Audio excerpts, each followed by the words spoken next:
So this gamer is now in prison for life. Now the gamer's name is David, and David is 21, living in Germany, and bro, he's a gamer and he's really into this game called Advanced Wars. And one day in 2008, he finds this fan site dedicated to the game, and he starts spending a lot of time there in the community forum. And on the site, he meets this woman, Joanna. Joanna's 21, she lives in England, and she founded the site. And immediately, David is into her. He thinks she is fine. However, Joanna has a boyfriend, this guy, Matthew, and Matthew's 20. He also founded and runs the Advanced Wars fan site that they all use. But David doesn't seem to care. He still wants her. And over time, he becomes more and more infatuated with her. Like, he is obsessed. And he really doesn't hide it all that well. He's always messaging her on her social media accounts, telling her how amazing she is and how into her he is and how she's the only woman for him. And Joanna, she's definitely not feeling David romantically. I mean, she's happy with Matthew. They share an apartment together. Plus, David's a weird guy. Like, he's kind of an incel. And so she doesn't want to be rude to him or anything like that. So she tries to let him down easy. But David just won't stop. He keeps stalking her on her social media platforms. In fact, he goes harder. Over time, his messages get even more intense and more sleazy. And if that isn't bad enough, at some point, David decides that sending messages to Joanna isn't enough. He needs to go meet up with her in person in England. And so he somehow gets her address from another member on the gaming site. Then, without telling Joanna or Matthew what he's about to do, he travels from Germany all the way over to England. And there, he just shows up to their door, unannounced, and he starts knocking. And Joanna and Matthew, they aren't home, but they're walking back from a bar, and they spot him outside their apartment, and they're like, what the fuck? Now, Matthew is a nice guy. He doesn't want to be rude to David. I mean, they feel bad for him. They think he's, a little off in the head. So they invite him in for a bit. Now, immediately, they realize he doesn't have a place to stay. So Joanna gets on the phone and she starts calling around to local hostels to see if they can find a room for David. And she calls, and she calls, and she calls. And she ends up calling 25 different places, but none of them have any vacancies. And so David is like, oh, that's fine, I'll just stay here with you guys. And they don't want to throw him out on the street, so they're like, all right, fine, you can sleep here on the floor for the night.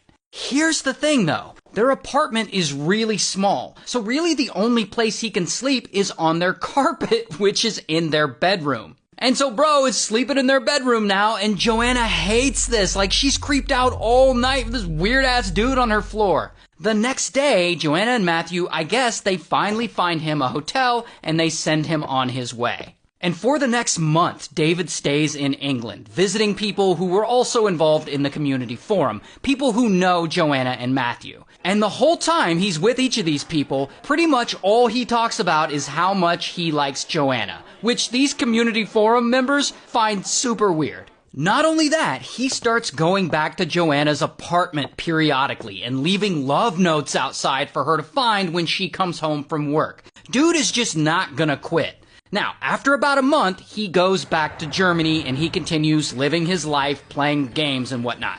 And at this point, rumors have gotten back to Matthew. People from the community forum hit him up and they're like, when that David guy was here visiting, all he talked about was your girlfriend. And this pisses Matthew off. And he's starting to realize that David is actually bad news. And he is not going to let this slide. And so he goes to the Advanced Wars fan site they run. And in the community, he posts a really long post called The 19 Reasons I Hate David Heiss. And in this post, he lays out what a creep he thinks David is and all the stalkery things he's done. And he basically talks about how much he hates him. And of course, everyone in the forum reads it, and now they all think he's a creep, which a lot of them already thought that anyway. And so then David sees this post, and now he's all pissed off, and things escalate, and David and Matthew, they start fighting online. And this is when David finally snaps. He decides it's time to go back and get his revenge on Matthew. And so he borrows his uncle's car and he drives all the way to Nottingham, England, where Joanna and Matthew live. And there, I guess he's out on the street near their apartment, and Joanna actually spots him from afar, and she rightly freaks the fuck out.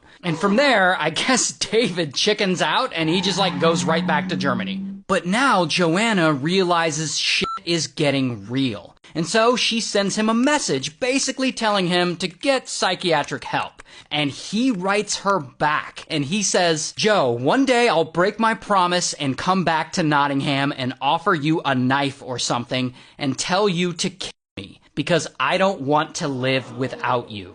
Now, of course, she's really freaked out, so she and Matthew immediately ban him from the community forum and she cuts off all contact with him.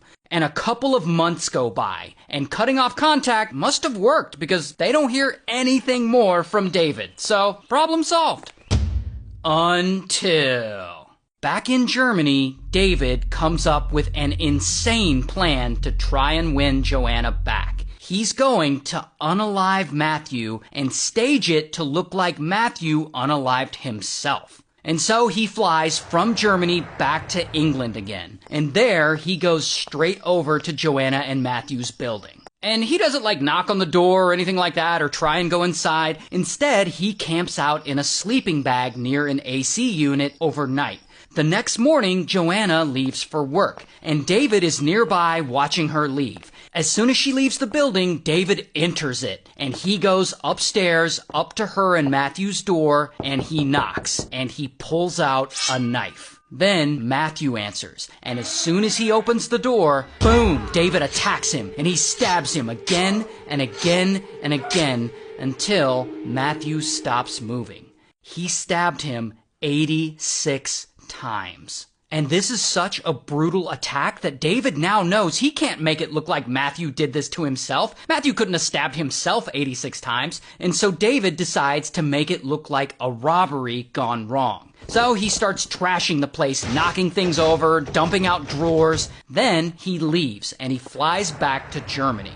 Here's the thing though. Matthew actually didn't die immediately. When David left the apartment, he was still barely alive. So he uses his last little bit of energy and he uses his own blood to write the letters D-A-V on the side of his computer monitor. The first 3 letters of David's name, so that everyone will know who did this to him. Those 3 letters are all he can manage before he, unfortunately, passes away.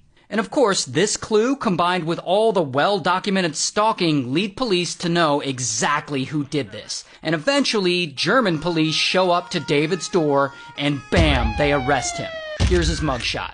And David is extradited back to England, and he's found guilty, and he's sentenced to 18 years to life in prison.